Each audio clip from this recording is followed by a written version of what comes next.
कहां तक हुआ था भाई बताओ।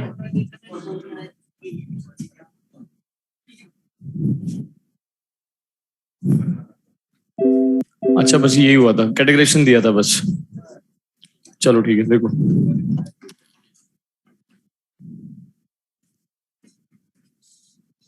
First category 3 centred 2 electron bond. ये बनाना बॉन्ड वाली कैटेगरी है और सारे मॉलिक्यूल्स जो है बेटा यहाँ पर बनाना बॉन्ड वाली कैटेगरी में ये सब ऑक्टेट इनकम्प्लीट मॉलिक्यूल्स हैं। ऑक्टेट इनमें किसी का भी कंप्लीट नहीं होता है। ऑक्टेट डेफिशिएंट मॉलिक्यूल रहते हैं, सारे के सारे इलेक्ट्रॉन डेफिशिएंट मॉलिक्यूल्स हैं। सभी के सभी as a Lewis acid work कर सकते हैं जो लोन पेयर एक्सेप्ट करने वाले होते हैं, क्योंकि हमेशा ही इनमें ऑक्टेट इलेक्ट्रॉन्स की डेफिशिएंसी देखी जाती है। अब एक एक करके एग्जांपल्स देते हैं। मैंने 2 कैटेगरी आपको वहां पे बताई थी, एक 3 सेंटर्ड 4 इलेक्ट्रॉन बॉन्ड, एक 3 सेंटर्ड 2 इलेक्ट्रॉन बॉन्ड वाली। ये तो वो अपन स्टार्ट कर रहे हैं 3 सेंटर्ड 2 इलेक्ट्रॉन बॉन्ड वाली, जिसमें कौन सी कैटेगरी है? बनाना बॉन्ड। कौन सी है? बनाना बॉन्ड वाली कैटेगरी है। अब देखो यहाँ पर एक एक एग्जांपल करके स्टार्ट करते हैं। फर्स्ट एग्जांपल जो इसमें है वो है बहुत इंपॉर्टेंट एग्जांपल, बोलते हैं इसको B2S। क्या है ये? B2S। इसको बोलते हैं डाइबोरेन। क्या बोलते हैं? डाइबोरेन। ये डाइबोरेन है और ये अपने आप में ऐसा एग्जांपल है जिसमें मतलब जो बार बार मल्टीपल टाइप क्वेश्चन पूछे जाते हैं इसमें से, है ना। कैसे बनेगा? डाइबोरेन भी अपने आप में डाइमर है, 2 BH3 मिलकर के एक डाइबोरेन का फॉर्मेशन करेंगे। 2 बोरेन इसका होता है, इसको बोलते हैं बोरेन। क्या बोलते हैं? और 2 बोरेन जब मिलते हैं तो B2S बनता है डाइमर, जिसको अपन बोलते हैं डाइबोरेन। क्या बोलते हैं? डाइबोरेन बोलते हैं। अब बात करते हैं BH3 की। पहले बोरोन का एटॉमिक नंबर कितना है? 5 है। कॉन्फिगरेशन लिखा आपने हीलियम, हीलियम का लिखा आपने यहाँ पे 2s2, ये लिखा 2p1। 2s2 कितने इलेक्ट्रॉन्स? 2। और 2p1 के अंदर कितने इलेक्ट्रॉन्स? यहाँ पे 1। बोलो सही है। इसको एक साइड करा के मैंने यहाँ भेज दिया। कितने H आगे जुड़ गए? 3। कितने जुड़ गए? 3। क्या बन गया? BH3। अभी क्या बन गया? BH3 बन गया। और ये क्या बच गया? इसके पास में एक वेकेंट ऑर्बिटल बन चुका है। ठीक है। अब B2S के जब स्ट्रक्चर को ऑब्जर्व किया गया तो B2S का स्ट्रक्चर जो था वो कुछ इस प्रकार का था। ये B, एक H यहाँ पर, एक B यहाँ पर, ये H यहाँ पर, ये B यहाँ पर, ये H यहाँ, ये H यहाँ, ये H यहाँ पर और ये H यहाँ पर। ये था, ये B2S का स्ट्रक्चर था। इसमें एक कॉमन सी बात, इसमें एक अनकॉमन सी बात है। कौन सी अनकॉमन सी बात लग रही है आपको यहाँ पे? क्या लग रहा है आपको कि कौन सी एक चीज ऐसी है जो अजीब सी लग रही है, जो होनी नहीं चाहिए थी? 4 बॉन्ड बोरोन के। बोरोन के 4 बॉन्ड तो पॉसिबल है, सेकंड पीरियड का एलिमेंट तो 4 बॉन्ड बनाता ही है। लेकिन ये हाइड्रोजन के 2 बॉन्ड कैसे बन रहे हैं, है ना? इस हाइड्रोजन के 2 बॉन्ड कैसे बन रहे हैं? हाइड्रोजन तो 2 बॉन्ड बनाता ही नहीं है, वो तो एक ही बॉन्ड बनाता है। 2 बॉन्ड कैसे बन सकते हैं? इसको समझने के लिए ही इस पूरे B2S स्ट्रक्चर के ऑर्बिटल डायग्राम को स्टडी किया गया। ऑर्बिटल डायग्राम मतलब ऑर्बिटल्स में ओवरलैपिंग कैसे हो रही है इन बॉन्ड्स को बनाते वक्त, क्योंकि कोवेलेंट बॉन्ड्स में बनते कैसे हैं? ऑर्बिटल्स की ओवरलैपिंग से, ऑर्बिटल्स की ओवरलैपिंग से। तो ऑर्बिटल डायग्राम स्टडी करते हैं इसका यहाँ पे कि 2 BH3 किस तरह से जुड़ेगी, B2S का फॉर्मेशन हुआ और उनमें हाइड्रोजन जो है 2 बॉन्ड बना रहा है। तो इसका जो ऑर्बिटल डायग्राम होता है वो ध्यान समझिएगा। देखो होता क्या है ऑर्बिटल डायग्राम के अंदर, क्या होता देखा गया इसके अंदर। देखो बताओ यहाँ पर अगर आप देखें इस जगह बोरोन के, बताओ कितने बॉन्ड बन रहे हैं? 4। दोनों बोरोन के 4 बॉन्ड बन रहे हैं। हाइब्रिडेशन क्या होगा? मतलब 1s 3p। बंद करवा रखा है तुमने एसी वगैरह? बाप रे, ऐसी गर्मी करके बैठे हो। चलवा दूं एक एसी चलवाऊंगा। देखो ऑर्बिटल डायग्राम कैसा रहा इसका। बोरोन का हाइब्रिडेशन sp3 है। sp3 हाइब्रिडेशन का मतलब है 1s और 3p ऑर्बिटल मिक्स हो गए और 4 नए HO बन गए, sp3 टाइप के बन गए, है ना। उन sp3 टाइप के जो HO बने हैं उसमें 3 तो चले गए बॉन्ड फॉर्मेशन के अंदर चले गए। अब देखो कैसे हुआ यहाँ पे, इसको समझते हैं। जैसे ये रहा बोरोन, यहाँ ये रहा बोरोन, 1s 3p मिक्स हो गए, 4 sp3 बन गए। उन 4 sp3 ऑर्बिटल में 3 में तो क्या पड़े हुए? अनपेड। और एक क्या पड़ा हुआ है? वेकेंट। क्या पड़ा हुआ है? 3 में जो अनपेड है उनके साथ में कौन आगे शेयरिंग कर चुका है? हाइड्रोजन आगे शेयरिंग कर चुका है। तो मान लीजिए ये रहा बोरोन यहाँ पे, ये बोरोन का पहला ऑर्बिटल sp3 वाला जो 1 इलेक्ट्रॉन रखता है, ये दूसरा ऑर्बिटल sp3 वाला जो 1 इलेक्ट्रॉन रखता है, और ये तीसरा ऑर्बिटल sp3 वाला जो 1 इलेक्ट्रॉन रखता है, और ये चौथा ऑर्बिटल में ब्लू पेन से दिखा रहा हूं जो वेकेंट है, जो वेकेंट है। अब इससे भी एक हाइड्रोजन आकर के पहले बॉन्डिंग कर चुका है, इससे हाइड्रोजन आके बॉन्डिंग कर चुका है, इससे भी हाइड्रोजन आकर के एक बॉन्डिंग कर चुका है। क्या बन गया? BH3। क्या बन गया? BH3। BH3 बन चुका है और एक डब्बा खाली पड़ा है। क्या एक BH3 मिलकर डायमंड बनाएगा? नहीं, 2 BH3। तो इसी प्रकार का एक BH3 इधर भी होगा, ये रहा यहाँ पर। इस वाले BH3 के बोरोन का ये एक ऑर्बिटल जिसमें 1 इलेक्ट्रॉन है, ये दूसरा जिसमें 1 इलेक्ट्रॉन है, ये तीसरा ऑर्बिटल जिसमें 1 इलेक्ट्रॉन है। ठीक है।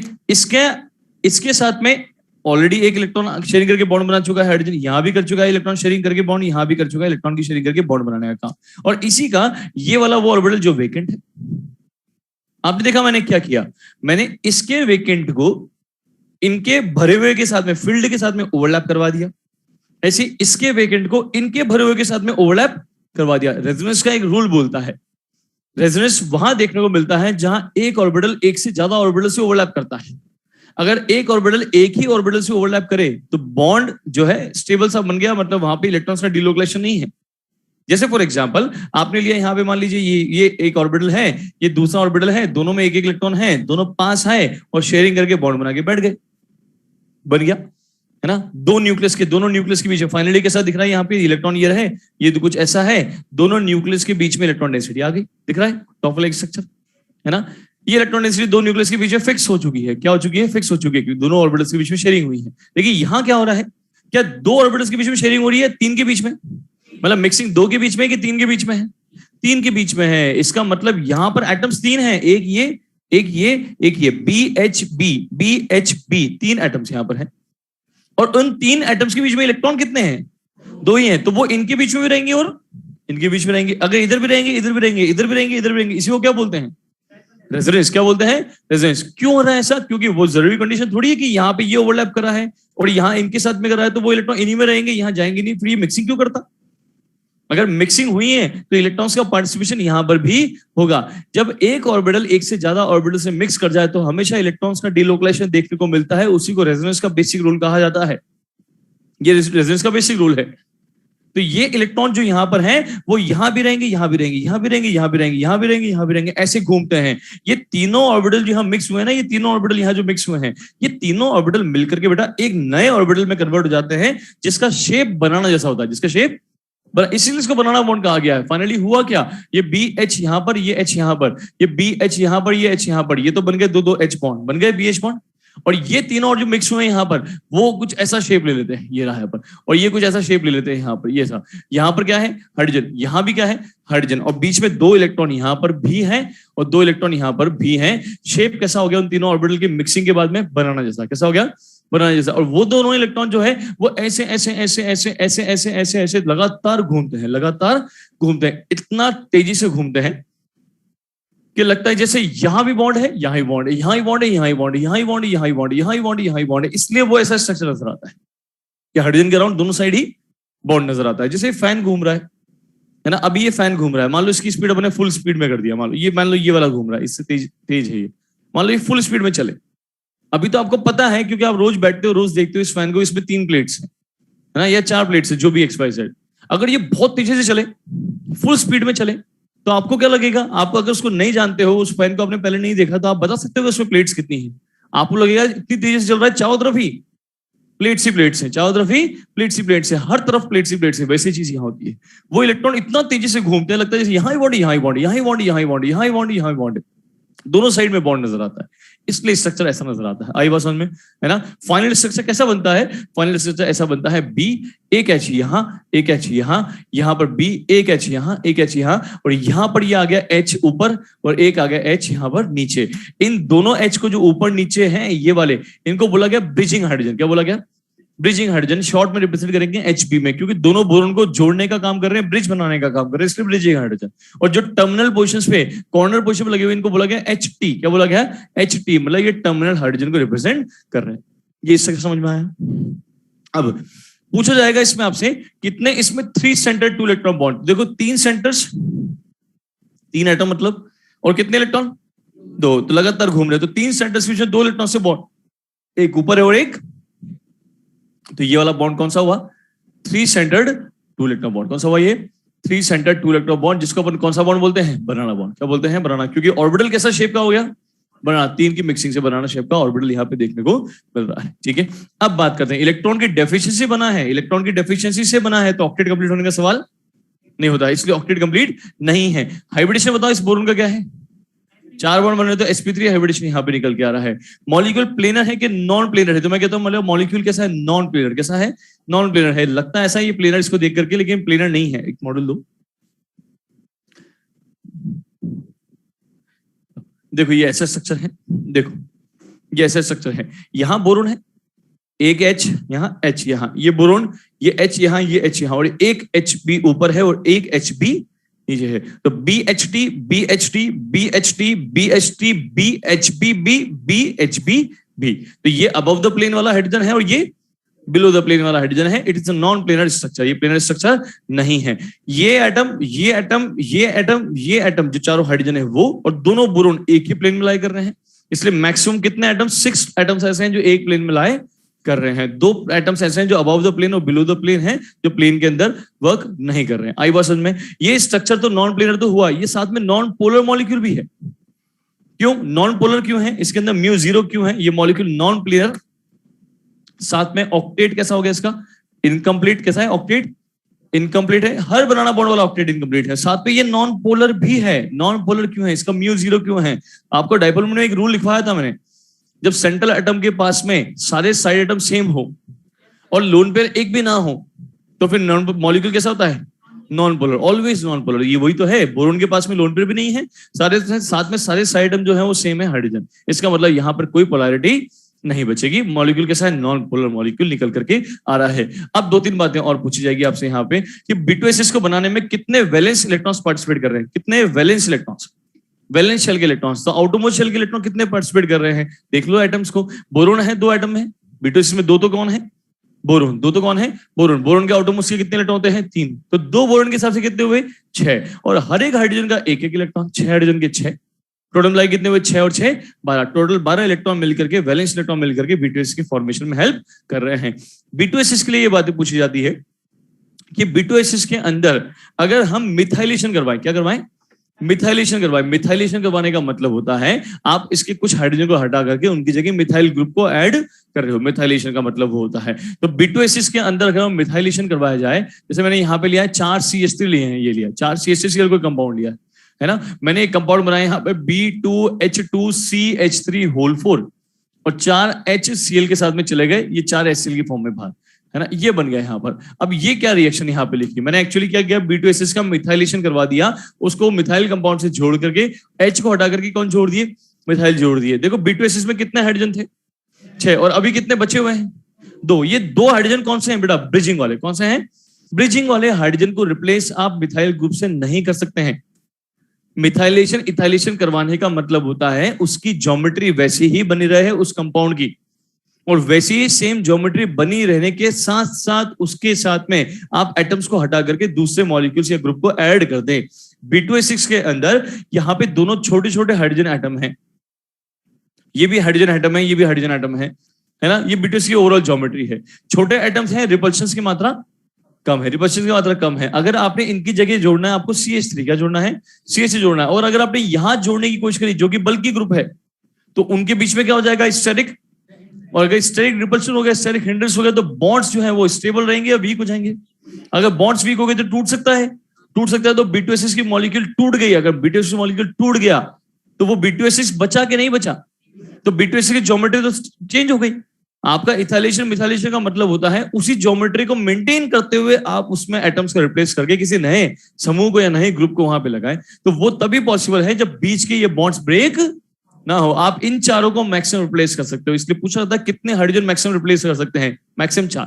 कौन से वाले? टर्मिनल वाले। कौन से वाले? टर्मिनल। बीच वाले करने की कोशिश करी, रिपल्शन क्रिएट होगा, बॉन्ड्स ब्रेक होकर के ज्योमेट्री ही डिसेबल हो जाएगी, टूट जाएगी। आई बात समझ में, है ना। इसलिए मैक्सिमम 4 वाले हाइड्रोजन ही रिप्लेस पॉसिबल है। तो यहाँ पे इसलिए 4 रिप्लेस किया है। आपसे पूछा जाएगा क्या B2H6 से आप ये बना सकते हो क्या? B2HCH3 क्या आप B2 ये बना सकते हो? यहाँ पे B2H6 से B2CH3 ये बना सकते हो क्या आप? यहाँ पे नहीं बना। 6 के 6 हाइड्रोजन रिप्लेस कर दिए, 5 कर दिए, पॉसिबल नहीं है। मैक्सिमम कितने? 4। मिनिमम कितना? 1। मिनिमम कितना? 1। आपसे बोला जाए ये बन सकता है क्या B2H6 से B2H5CH3? बन सकता है, क्योंकि आपने एक हाइड्रोजन को रिप्लेस किया है यहाँ पे। अगर B2H4CH3 वही बन जाएगा, B2H3CH3 वही बन जाएगा, B2H2CH3 वही बन जाएगा। लेकिन CH3 या CH3 नहीं बनेगा। मैक्सिमम 5 या 6 हाइड्रोजन रिप्लेस आप पॉसिबल नहीं है करना। आई बात समझ में। अब एक क्वेश्चन ये पूछा जाता है बेटा B2SH के बारे में, जो इंपॉर्टेंट है, जो पूछा जाता है, कई बार पूछा जाता है। ये BHT वाला बॉन्ड ये रहे यहाँ पे, ये रहा, ठीक है। आपसे बोला गया है 2 चीजें पूछी गई है यहाँ पे आपसे। एक तो एंगल पूछा गया है, यहाँ पे इस वाले एंगल को बोल दिया उसने, मान लीजिए यहाँ पे इसको बोल दिया बीटा, इसको बोल दिया उसने अल्फा। इस वाली बॉन्ड लेंथ को उसने बोल दिया एक्स, और इस वाली बॉन्ड लेंथ को उसने बोल दिया क्या? वाई। और बोला गया अल्फा बीटा एंगल में कौन ज्यादा कौन कम, और बीटा और ये एक्स और वाई बॉन्ड लेंथ में कौन सी ज्यादा है कौन सी कम है। इनडायरेक्टली ऐसे पूछना चाह रहा है, सुनना ध्यान से। B H T H T B H T H T B H B B B H B B. आया समझ स्ट्रक्चर?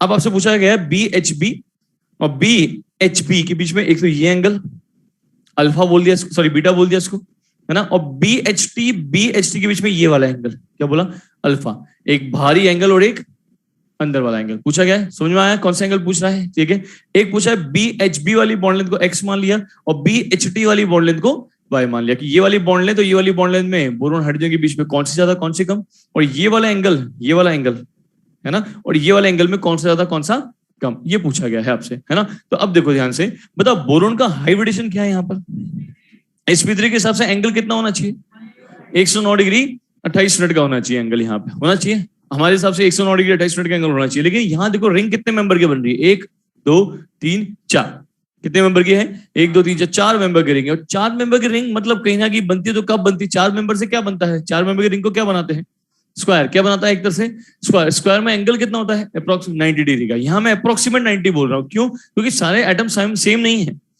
कुछ अलग है कुछ अलग है, हो सकता है रिपल्शन की मात्रा अलग हो सकता है 90 से ज्यादा हो जाए, हो सकता है 90 से कम हो जाए, लेकिन कहां रहेगा 90 के आसपास रहेगा, क्योंकि 4 मेंबर की रिंग बन रही है। अगर ये एंगल 90 के आसपास हो गया, होना क्या चाहिए था 109, क्योंकि एंगल ये ज्योमेट्री क्या है टेट्राहेड्रल, कैसी ज्योमेट्री टेट्राहेड्रल हाइब्रिडेशन sp3 हिसाब से, पर एंगल कितना पहुंच गया 90 के आसपास पहुंच गया। अगर अंदर का एंगल 90 के आसपास का पहुंच गया, 109 से कम हो गया, तो बाहर वाले एंगल को अपने आप 109 से बढ़ना ही पड़ेगा। अगर अंदर का कम हुआ और बाहर वाला एंगल नहीं बढ़ा तो मॉलिक्यूल की फ्लेक्सिबिलिटी ज्योमेट्री स्टेबिलिटी खत्म हो जाएगी। अगर कुछ बॉन्ड्स में कंप्रेशन हुआ है तो कुछ बॉन्ड्स को एक्सपेंशन करना पड़ेगा। अगर ये कंप्रेस हो गए और ये एक्सपेंड नहीं हुए तो बॉन्ड्स में रिजिडनेस आ जाती है, बॉन्ड्स कड़क हो जाते हैं, बॉन्ड्स ब्रेक होने की कगार पर आ जाते हैं, मॉलिक्यूल टूटने की कगार पर आ जाता है, मॉलिक्यूल की स्टेबिलिटी अफेक्ट होती है। तो मॉलिक्यूल स्टेबिलिटी को बचाए रखने के लिए अगर अंदर कंप्रेशन क्रिएट किया गया है तो बाहर को एक्सपेंशन करना पड़ेगा। इसलिए अगर अंदर का एंगल 109 पे कम गया है, क्योंकि 4 मेंबर की रिंग बन रही है डायमंड में अंदर, तो बाहर वाला एंगल पक्का 109 से ज्यादा जाएगा। आई बात समझ में? इसलिए अंदर वाला एंगल कम और बाहर वाला एंगल ज्यादा, इसलिए बीटा कम अल्फा ज्यादा। 97 डिग्री के आसपास का आता है ये 97, और ये 120 डिग्री के आसपास का आता है, 109 से ज्यादा और 109 से कम। आया रीजन समझ में? हर वो कंपाउंड जिसमें इस तरह की 4 मेंबर रिंग बनती है वहां पर अंदर वाला एंगल आपको कम मिलेगा, बाहर वाला एंगल आपको ज्यादा मिलेगा। आई बात समझ में? अब बात करते हैं बॉन्ड लेंथ की। बताओ ये वाली बॉन्ड लेंथ तो ये वाली बॉन्ड लेंथ में कंपैरिजन पूछा है, बोला है अंदर वाला एंगल कम के ज्यादा, कम। अगर ये एंगल कम है तो एटम्स पास पास है कि दूर दूर है, अगर पास पास है तो रिपल्शन ज्यादा है कि कम है, पास है तो रिपल्शन ज्यादा है, और रिपल्शन ज्यादा तो दूर जाएंगे एक दूसरे से, दूर जाएंगे तो बॉन्ड लेंथ बड़ी हो जाएगी। जबकि बाहर वाला एंगल कम है कि ज्यादा है, ज्यादा है, तो एटम्स दूर दूर के पास पास, ज्यादा एंगल है तो दूर दूर है, और दूर दूर है तो रिपल्शन कम है कि ज्यादा है, कम है, तो दूर जाने की जरूरत नहीं है, इसलिए बॉन्ड लेंथ यहां नहीं बढ़ेगी। इसलिए ये वाली बॉन्ड लेंथ जो होती है वो इस वाली बॉन्ड लेंथ कंपैरिजन में ज्यादा होती है, एक्स वाली बॉन्ड लेंथ वाई वाले से ज्यादा मिलेगी। आई बात समझ में? एंगल और बॉन्ड लेंथ का कंपैरिजन समझ में आया दोनों के अंदर? हाँ, ऐसी हर ज्योमेट्री जिसके अंदर ये चीज देखी जाती है वहां पर एंगल हमेशा अंदर का कम बाहर वाले का ज्यादा, बॉन्ड लेंथ ये वाली ज्यादा एक्स वाली और बॉन्ड लेंथ वाई वाली कम देखी जाती है। ये खास खास सारे B2S से रिलेटेड पॉइंट है। एक हाईली रिएक्टिव गैस होती है B2S6, इसका जब कंबशन करवाते हैं ना तो इतनी एनर्जी लिबरेट होती है, ऑक्साइड बनाता है ये, O2 से रिएक्शन करवाना इस कंबशन, तो B2S6 की जब O2 से रिएक्शन करवाते हैं B2O3 बनता है, तो इतनी एनर्जी निकलती है, इतनी हीट निकलती है कि वो सफिशिएंटली फ्यूल की तरह काम करती है एक रॉकेट को स्पेस में ले जाने के लिए भी, इसलिए इसको एज अ रॉकेट फ्यूल भी काम में लिया जाता है ना। हालांकि अब तो बहुत एफिशिएंट, बहुत मोर एफिशिएंट फ्यूल अवेलेबल है मार्केट के अंदर जो लेस पॉल्यूशन करते हैं और क्वालिटी भी और उसका मतलब अच्छा है, ओवरऑल अच्छा है, इसके कंपेरिजन में अच्छा है। लेकिन इसको आज भी बैकअप के रूप में रखा जाता है क्योंकि ये गैसेस फ्यूल है। कौन सा फ्यूल है? गैसेस। इसकी वेट हैवी, वेट सस्ती है, मतलब ये वेट में कम होता है, इसलिए इसको बैकअप में आज भी रखा जाता है। बाकी तो अवेलेबिलिटी बहुत अच्छे अच्छे फ्यूल्स की आ गई है, पर इसको भी यूज करते हैं, ठीक है। तो अब आप क्या करोगे, आप इसको उतारने पहले एक बार, बाकी चीजें मैं मेंशन कर रहा हूँ, जल्दी उतारें।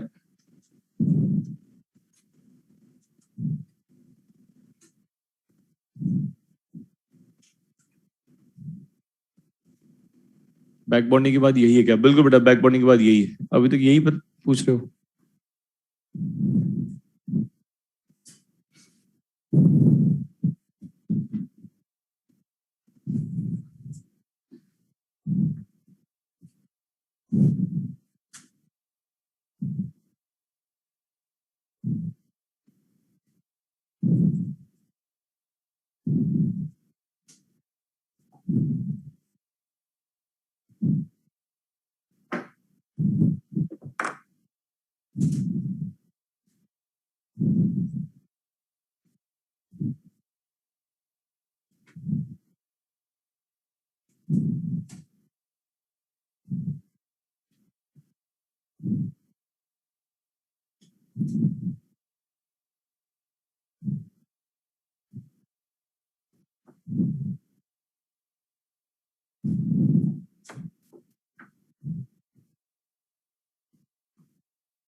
मैं डेटा पे लिख रहा हूँ यहाँ पे बॉन्ड लेंथ का, बॉन्ड एंगल का, लेकिन डेटा पे आपको जाने की जरूरत नहीं है, कॉन्सेप्ट पे स्टिक रहना।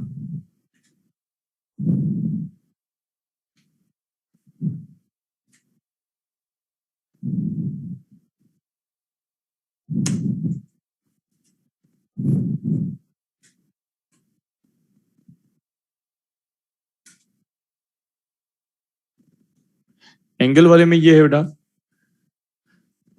अंदर 4 मेंबर की रिंग बन रही है, बी एच बी वाली 4 मेंबर की रिंग बन रही है, तो एंगल 90 डिग्री के आसपास का होगा क्योंकि स्क्वायर बन रहा है। अगर एंगल 90 के आसपास का पहुंच गया तो बोरोन का हाइब्रिडेशन sp3 है, तो एंगल होना चाहिए 109, और 109 से अगर 90 के आसपास पहुंचा है तो कम हो गया।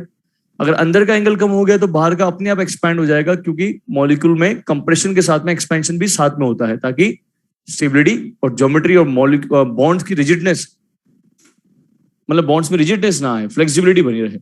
इस कारण से कहीं ना कहीं अंदर का एंगल अगर कम हुआ है 109 से, तो बाहर का एंगल बढ़ जाता है, इसलिए अल्फा ज्यादा होता है बीटा से। और एक्स और वाई बॉन्ड लेंथ में एंगल अगर अंदर का कम है बीटा वाला, तो एच और एच पास में है, और अगर एच बी पास में है तो रिपल्शन ज्यादा होंगे, बॉन्ड लेंथ बढ़ जाएगी। जबकि बाहर वाला एंगल ज्यादा होने के कारण से एच टी पास नहीं है, रिपल्शन कम रहेंगे, बॉन्ड लेंथ कम रहेगी। 3C का क्या मतलब था? अरे बाप रे, ऐसे करोगे क्या यार, पूरा ही समझा दिया बेटा। उसके बाद ये पूछ रहे हो बिल्कुल। 3C का मतलब था three centred two electron bond, 3 atoms, है ना, 3 एटम्स, मतलब बोरोन हाइड्रोजन बोरोन।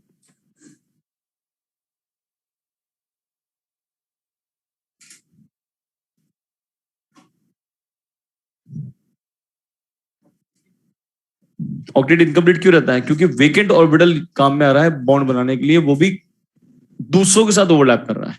अगर आप इसमें ऐसे समझो, जैसे ये 2 इलेक्ट्रॉन्स जो हैं वो इधर उधर घूम रहे हैं, ठीक है, जब वो इधर गए ये इधर आ गए, ये इधर गए, ये इधर आ गए, ये इधर गए, ये इधर आ गए, ये गए, ये इधर गए, ये इधर आ गए। तो कहीं ना कहीं ओवरऑल अगर आप देखोगे तो ये एट अ टाइम 8 इलेक्ट्रॉन रख ही नहीं पाता है। 8 इलेक्ट्रॉन कब होंगे? जब ये भी इधर आ जाए और ये भी इधर आ जाए। ये आते हैं, ये चले जाते हैं, ये आते हैं, ये चले जाते हैं, ये प्रोसेस देखा जाता है। तो एट अ टाइम 8 इलेक्ट्रॉन कभी एक साथ होते ही नहीं, इसलिए ऑक्टेट इनकम्प्लीट होता है। आज में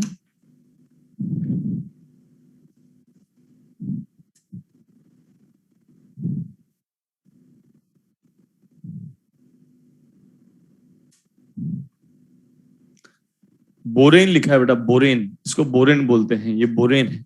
जब दो बोरेन मिलते हैं तो डाइबोरेन बनता है।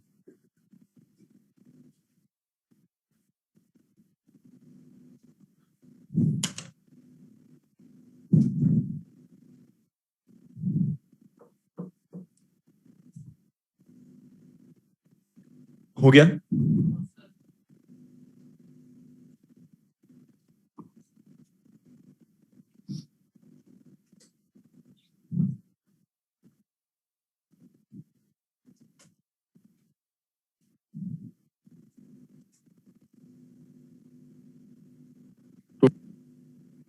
6 एटम्स प्लेन में कैसे आए, इमेजिन करना बेटा। देख, ये बोरोन है, यहां boron, H T, H T, boron H T और एच बी, और ये एच बी। ठीक है, तो ये H T, H T, H T, H T, boron, boron, ये सब एक प्लेन में तो है ना? 6 एटम्स टोटल।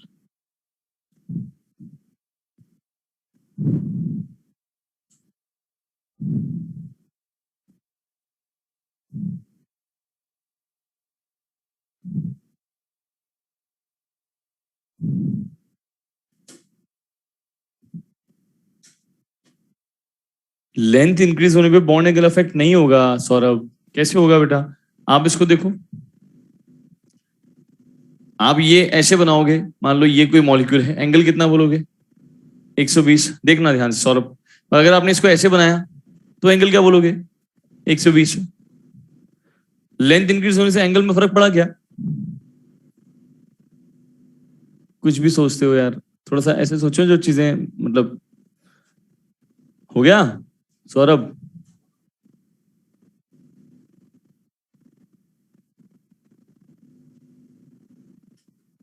ओके।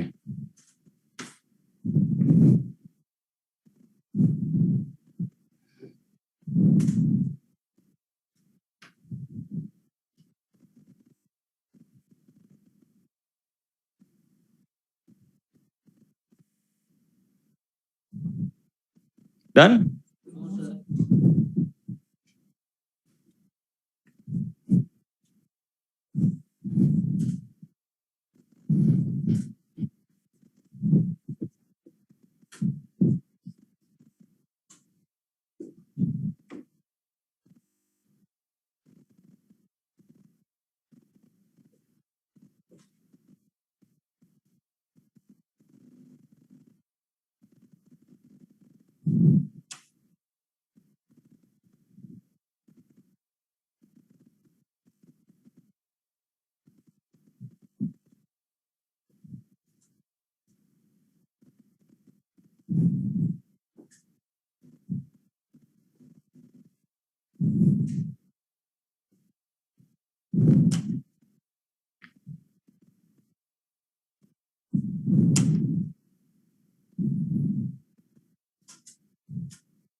हटा दूं?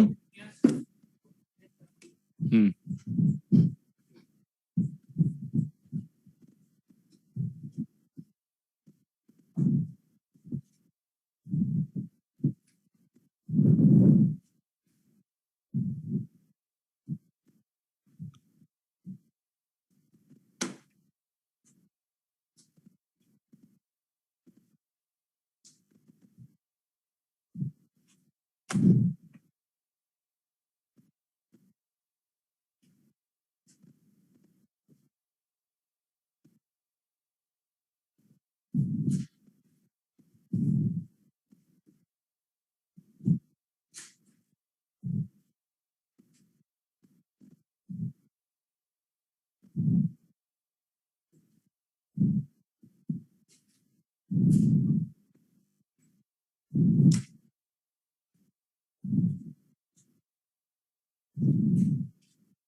ये हो गया, हाँ सभी का लिखो पिकोमीटर।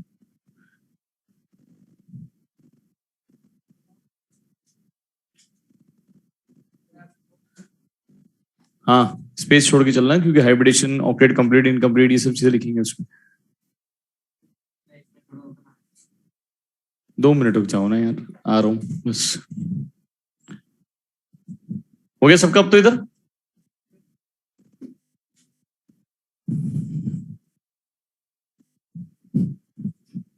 देखो सब एक बार नेक्स्ट देखो, सेकंड कैटेगरी उसी में, सेकंड वाले में, उसी एग्जाम्पल में, उसी कैटेगरी में सेकंड एग्जाम्पल बेरिलियम हाइड्राइड का डायमर है।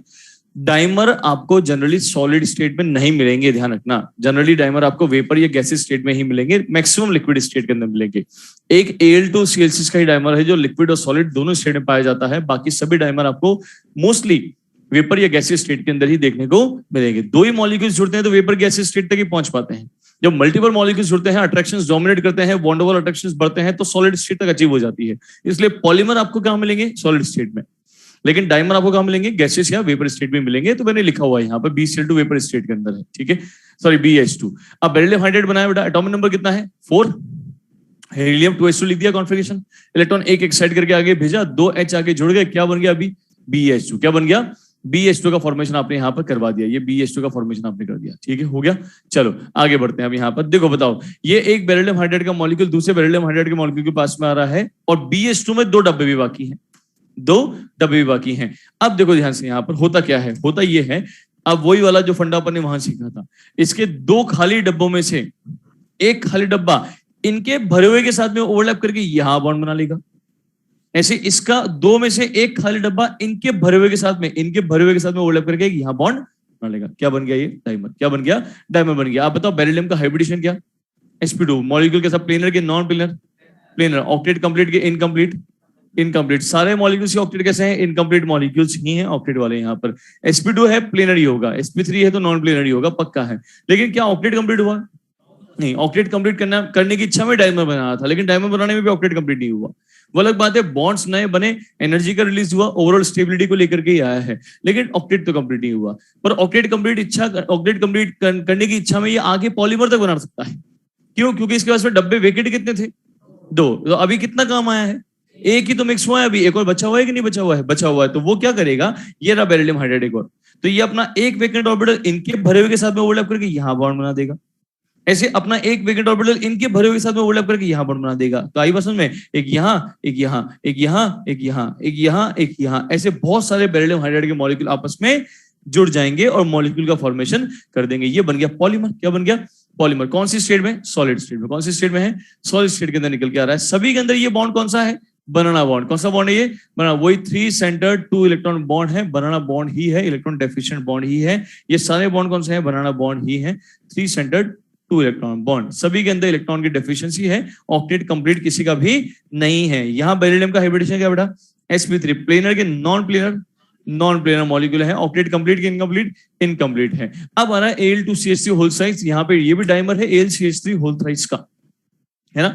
अब क्या होगा बताओ, आप बताना। यहाँ पर इसका वेकेंट, भैया आप जानते हो एल्यूमिनियम है, एल्यूमिनियम का एटॉमिक नंबर कितना होता है? 13। आपने कॉन्फिगरेशन लिखा 3s2 3p1, 3s2 के 2 इलेक्ट्रॉन में से एक मैंने आगे भेज दिया है ना, यहाँ पे हो गया।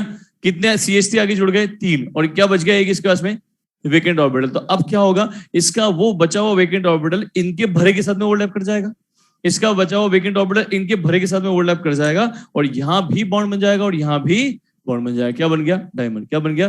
डायमर। अब मोस्ट कॉमन डाउट यहां आता है, वो ये है, कार्बन ने 3 बॉन्ड तो यहां बना रखे हैं और 2 बॉन्ड यहां बना रखे हैं, कार्बन के 5 बॉन्ड कैसे बन रहे हैं? कार्बन के 5 ऑर्बिटल तो होते ही नहीं है, कार्बन के 5 ऑर्बिटल तो होते ही नहीं है। 5 ऑर्बिटल से मिलकर, 5 ऑर्बिटल है नहीं, फिर भी 5 बॉन्ड बना रहा है। तो बेटा ऑर्बिटल तो कार्बन के पास 4 ही है, 2s और 2p के 3, 2s का 1 और 2p के 3, 4 ऑर्बिटल से ही 5 बॉन्ड बना रहा है।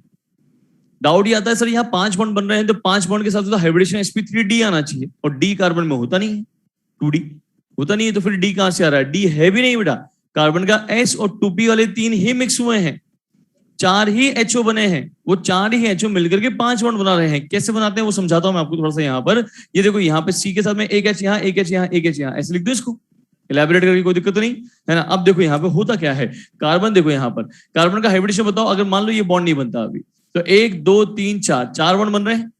4 बॉन्ड के हिसाब से हाइब्रिडेशन क्या होगा, sp3। sp3 का मतलब कार्बन का एक S और 3 P मिक्स हो गए, और मिक्स होकर 4 HO बना चुके हैं। तो एक HO ये रहा, एक HO ये रहा, एक HO ये रहा, एक HO ये रहा, और चारों HO कौन से टाइप के बेटा, sp3। ये भी sp3, ये भी sp3, और ये वाला भी sp3। बोलो बात समझ में आ रही क्या?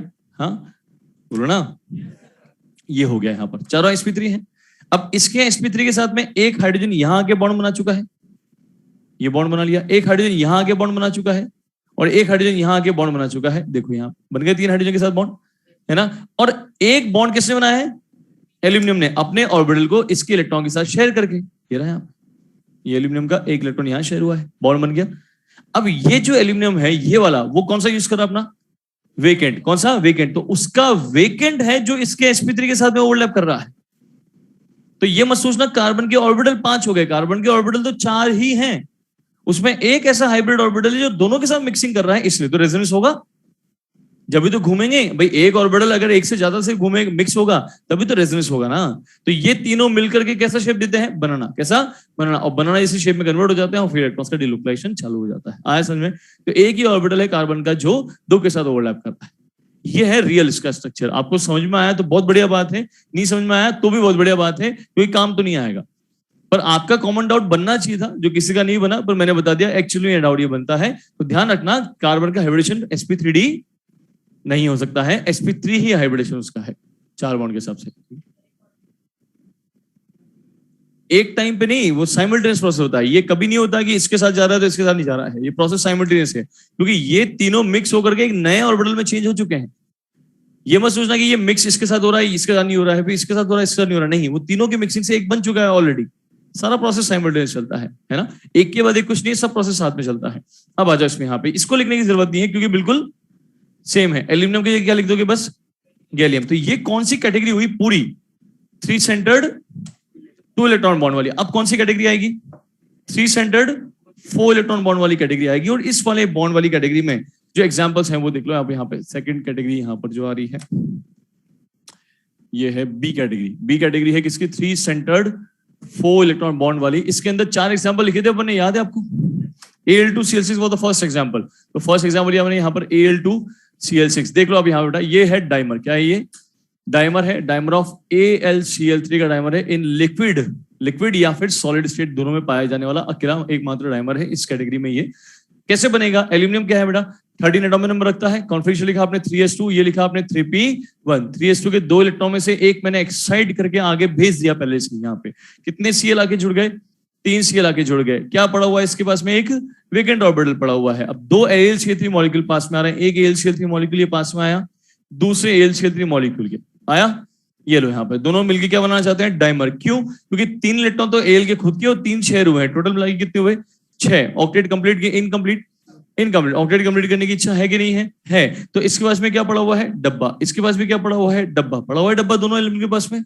इसके पास में क्या है बेटा, 3-3 लोन पेयर। इसके पास में क्या है, 3-3 लोन पेयर। तो एक लोन पेयर यहां से ये इसको देता है और एक लोन पेयर यहां से ये इसको देता है। ये बन गया बेटा, दोनों AlCl3 मॉलिक्यूल जुड़ गए कोऑर्डिनेट बॉन्ड के थ्रू और बन गया डाइमर। क्या बन गया, डाइमर बन गया। 3 सेंटर्स के बीच में कितने इलेक्ट्रॉन, यहां कितने इलेक्ट्रॉन थे, 2, और यहां भी कितने हैं, 2। कोऑर्डिनेट बॉन्ड में कितने इलेक्ट्रॉन होते हैं, 2। तो 2 इलेक्ट्रॉन ये, 2 इलेक्ट्रॉन ये, 3 सेंटर्स के बीच में। तो अपने आप ही समझ में आ गया होगा आपको यहाँ पर कौन सा बॉन्ड हो गया ये। अरे बनाना बॉन्ड नहीं है बेटा, ये बनाना बॉन्ड है रेजोनेंस वाला बॉन्ड। वो कैटेगरी अलग हो गई, खत्म। 3 सेंटर्ड 2 इलेक्ट्रॉन बॉन्ड वाली कैटेगरी ही बनाना बॉन्ड की कैटेगरी है। ये बनाना बॉन्ड की कैटेगरी नहीं है ना। सिर्फ दिखाया उसको ऐसा कि ये 3 सेंटर्ड 4 इलेक्ट्रॉन बॉन्ड है। यहाँ कोई रेजोनेंस नहीं है, मान के चलेगा, है ना। तो यहाँ रेजोनेंस नहीं है, ये 3 सेंटर 4 है। यहाँ बनाना ऑर्बिटल नहीं बना है कि तीनों मिक्स होकर के बनाना। वो तभी होगा जब इसका खाली उनके भरे के साथ मिक्स होगा। यहाँ ऐसा हो ही नहीं रहा है, यहाँ प्रॉपर बॉन्ड बन रहा है। आई बात समझ में, जैसा होना चाहिए, जैसा हम जनरली पढ़ के आए वही है। तो ये 3 सेंटर 4 इलेक्ट्रॉन बॉन्ड, नीचे भी क्या है, 3 सेंटर्ड 4 इलेक्ट्रॉन बॉन्ड है। अब बताओ एल्यूमिनियम का हाइब्रिडेशन यहाँ पे क्या होगा, हाँ sp3 हाइब्रिडेशन है। और साथ में प्लेनर के नॉन प्लेनर मॉलिक्यूल ये है। और साथ में पोलर भी नहीं है, ये भी साथ में कैसा है, नॉन पोलर, वही बेटा वही रूल, एल्यूमिनियम के ये लोन पेयर कोई नहीं बचा और सारे साइडम सेम है। नॉन पोलर भी है, म्यू इक्वल टू कैसा है यहाँ पे जीरो, म्यू कैसा है जीरो है। साथ में इसमें भी दो तीन बातें पूछी जाती हैं, वही बातें दो तीन यहाँ पूछी जाती है। एंगल का कंपैरिजन यहाँ पे, इसमें एल टू सी जिसमें भी एंगल का कंपैरिजन पूछते हैं, वही स्ट्रक्चर बना के दे दिया आपको यहाँ पे। ये लो, ये स्ट्रक्चर बना के दे दिया। बोला गया है, बताइए इन तीनों के इन इस वाले में मॉलिक्यूल में और इस वाले मतलब दोनों इस मॉलिक्यूल में ये वाला एंगल मान लो अल्फा, पहले क्या माना था इसको, बीटा माना था ना शायद, हाँ। तो ये वाला एंगल मान लो बीटा और ये वाला एंगल मान लो अल्फा, ये वाली बॉन्ड लेंथ मान लो एक्स, ये वाली बॉन्ड लेंथ मान लो वाई, वही सेम। बताओ, अब मैंने आपको थोड़ी देर पहले भी जनरलाइज किया था कि ऐसा कोई भी मॉलिक्यूल आएगा तो हमेशा क्या होगा, बॉन्ड एंगल अल्फा जो है वो बीटा से ज्यादा होगा और एक्स वाली बॉन्ड लेंथ वाई से ज्यादा होगी। ध्यान रखना, अल्फा बीटा देख करके ये भी देखना अल्फा बीटा कहाँ मेंशन किया है। अपन ने बीटा अंदर माना है, उसने अल्फा, अपने अल्फा बाहर माना है, हो सकता है वो अल्फा अंदर लिख दे और बीटा बाहर लिख दे। आप ये सोचो अल्फा बीटा सर ने अल्फा ज्यादा बताया था, ऐसे कैसे हो गया, है ना। ध्यान रखना उसने क्या मेंशन किया है, ऐसे भी हो जाता है। देखो, और ये बॉन्ड लेंथ का कंपैरिजन हो गया, यही चीज यहाँ पूछी जाती है। सेकेंडली अगर बात करें बेटा, यहाँ पर एक एग्जांपल और लिया BCl2 का। ये BCl2 का क्या लिया, डायमर, क्या लिया, डायमर। डायमर कौन सी स्टेट में, डायमर कौन सी स्टेट में, वेपर स्टेट में। किसमें, वेपर स्टेट में। एकमात्र है ये जो लिक्विड या सॉलिड में जाएगा, बाकी सब वेपर स्टेट में जाएंगे। अब कैसे बनेगा बेरिलियम का, देखो आप यहाँ पे बेरिलियम का डायमर कैसे बनेगा। ये एक बेरिलियम रहा, इसका एक सीएल यहाँ, एक सीएल यहाँ, ऐसे ही बेरिलियम ये रहा, एक सीएल यहाँ, एक सीएल यहाँ, मैंने बना दिया। बताओ बेरिलियम के जब भी दो बॉन्ड बनते हैं तो उसके पास में डब्बे कितने खाली होते हैं, दो। अभी कितने डब्बे खाली हैं इसके पास में, यहाँ पर दो डब्बे खाली हैं। तो एक डब्बा जो खाली है उसमें एक्सेप्ट किया इसने लोन पर यहाँ से, एक डब्बा जो खाली है उसमें एक्सेप्ट किया लोन पेयर यहां से, बन गया क्या, डायमर। क्या बन गया, डायमर। बताओ बेरिलियम का हाइब्रिडेशन क्या बोलोगे आप यहाँ पर, sp2। वही sp2 है तो मॉलिक्यूल कैसा होगा, प्लेनर होगा। ऑक्टेट कंप्लीट के इनकम्प्लीट, इनकम्प्लीट। ऑक्टेट अभी कैसा है, इनकम्प्लीट है, जबकि यहां पर ऑक्टेट कंप्लीट हो गया था। देखो अब यहाँ पे 2 4 6 तो पहले से थे ही सही, दो यहां से शेयर हो गए तो कैसा हो गया था, इसका ऑक्टेट कंप्लीट था। यहाँ पर ऑक्टेट कंप्लीट भी था, ध्यान रखना, ये भी एक पॉइंट है जो ऐड करना है आपको यहाँ पर, ऑक्टेट कंप्लीट इसके बाद में, ठीक है। यहाँ ऑक्टेट कंप्लीट नहीं हुआ है अभी, इसके बाद में 2 इलेक्ट्रॉन यहाँ, 2 यहाँ, 6 ही हो पाए हैं, ऑक्टेट कंप्लीट नहीं हुआ है। ऑक्टेट कंप्लीट करने की इच्छा है कि नहीं है, है। तो पॉलीमर बना सकता है, आगे बना सकता है। अगर डब्बा एक और खाली है तो, और एक और खाली डब्बा है, दो डब्बे खाली होते हैं, एक ही तो काम आया अभी, इसका मतलब दो डब्बे खाली हैं तो एक और बचा हुआ है। तो ये तीसरा लिया आपने यहाँ पर BCl2 का क्या, पॉलीमर। BCl2 का लिया आपने पॉलीमर। पॉलीमर कौन सी स्टेट में होता है, सॉलिड। कौन सी स्टेट में होता है, सॉलिड। बहुत इंपॉर्टेंट है ये स्टेट, कभी कभी पूछ लेगा वो कि BCl2 ऐसे लिख देगा, BCl2 छोटा सा लिख देगा नीचे S। बताइए BCl2 का बेरिलियम का हाइब्रिडेशन क्या है यहाँ पर, हाइब्रिडेशन पूछेगा।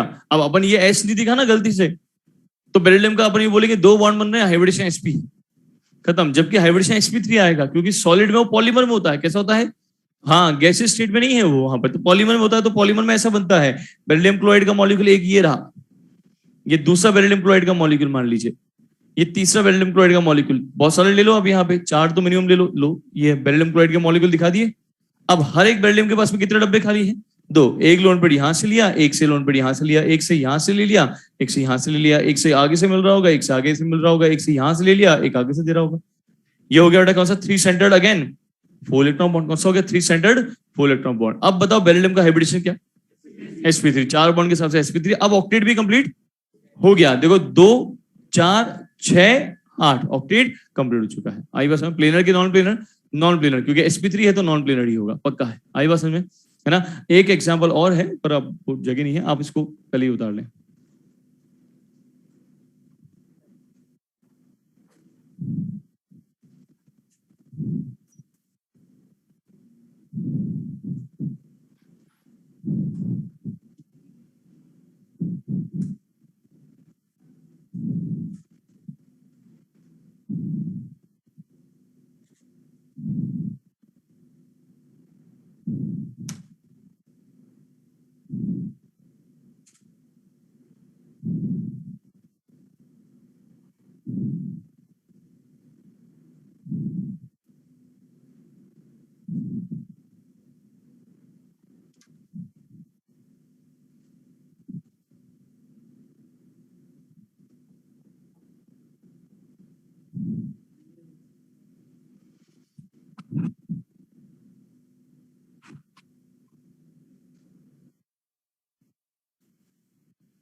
बिल्कुल वही है, बिल्कुल स्ट्रक्चर सेम है। इसका, इसका, इसका, जहां भी हाइब्रिडेशन sp3 आ रहा है वहां वही स्ट्रक्चर है। sp2 वाले का नहीं, वहां प्लेन में है सब, एक ही प्लेन में लाई करते हैं।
हो गया अब तो।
हो गया अब तो सभी का।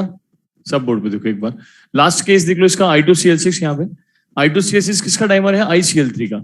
आयोडीन सेंट्रल एटम हुआ 5s2 out of box configuration लिख दिया मैंने, और ये लिखा हुआ है यहाँ पर पूरा। बस मैंने 5p5 का एक इलेक्ट्रॉन एक्सटेंड करके किसमें भेज दिया? 5d के अंदर। 5d वेकेंट होते हैं इसके अंदर, भेज दिया। 3Cl आके जुड़ गए, ICl3 मॉलिक्यूल बन गया। ये 2 लोन पेयर बच गए इसके पास में, आयोडीन के पास में, मैंने ऐसे दिखा दिए, ठीक है। अब आयोडीन का ये Cl जुड़े हुए हैं, 2 लोन पे बचे हुए हैं। आयोडीन 3Cl जुड़े हुए हैं, 2 लोन पे बचे हुए हैं। इतना क्लियर है ना? अब होगा क्या? अब आप आसानी से बता सकते हो। इसके पास में क्या पड़े हुए हैं? लोन पे है 3-3, है ना? 3-3 लोन पे। तो एक लोन पे इसको देगा और एक लोन पे यहां से इसको मिल जाएगा। बन गया I2Cl6 का मॉलिक्यूल, ठीक है, डाइमर। बताओ आयोडीन का यहाँ पर हाइब्रिडेशन क्या निकल के आएगा? sp3d2, क्योंकि 2 लोन पेयर और 4 बॉन्ड है। लोन पेयर भी तो है sp3d2, और यहाँ पर भी sp3d2। sp3d2 है और लोन पेयर के साथ में, तो पूरा मॉलिक्यूल कैसा हुआ? प्लेनर। कैसा हुआ? प्लेनर। इमेजिन करो square by pyramidal octahedral geometry को इमेजिन करो, उसमें ऊपर नीचे लोन पेयर जब आते हैं तो सारे एटम प्लेन में तो आते हैं। तो ये पूरा मॉलिक्यूल कैसा है? प्लेनर है। 1 2 3 4 5 6 7 8, आठों के आठों, सॉरी हाँ, आठों के आठों एटम्स जो है वो अपने आप में कैसे हैं? प्लेन में। All 8 atoms are in plane, one plane, एक प्लेन में लाया कर रहे हैं, क्योंकि लोन पेयर ऊपर नीचे है, ऊपर नीचे है, ऑक्टाहेड्रल ज्योमेट्री बन रही है एक तरह से। ऑक्टेट की बात करें बेटा, आयोडीन के कितने इलेक्ट्रॉन्स हो रहे हैं यहाँ पर? 12। देखो आप 2 4 6 और ये 8 और ये 10 और ये 12, ऐसे इधर भी 12। तो 8 इलेक्ट्रॉन से ज्यादा है कि कम है?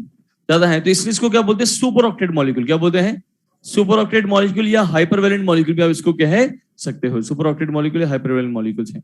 अब कुछ ऐसे एग्जांपल्स जो अपने आप में मॉलिक्यूल, ऐसे कुछ मॉलिक्यूल जो डायमर का फॉर्मेशन नहीं करते हैं, जैसे मैं बोलता हूँ BF3 है, जैसे BF3 है डायमंड नहीं बनाता है सर, BH3 तो बनाता है, B2H6, BF3 क्यों नहीं बनाता है, क्योंकि BF3 में बोरोन का डब्बा पहले से भरा हुआ है बैक बॉन्डिंग से, तो ऑक्टेट उसका ऑलरेडी कंप्लीट है, एक तरह से भरा हुआ है डब्बा, डब्बा भरा हुआ है, ऑक्टेट कंप्लीट है, अपने से जुड़े हुए किसी ने दे दिया है तो किसी दूसरे से क्यों हेल्प मांगेगा, इसका मतलब उसको बैक बॉन्डिंग के कारण से डब्बा भरा हुआ है, डायमंड बनाने की जरूरत नहीं है।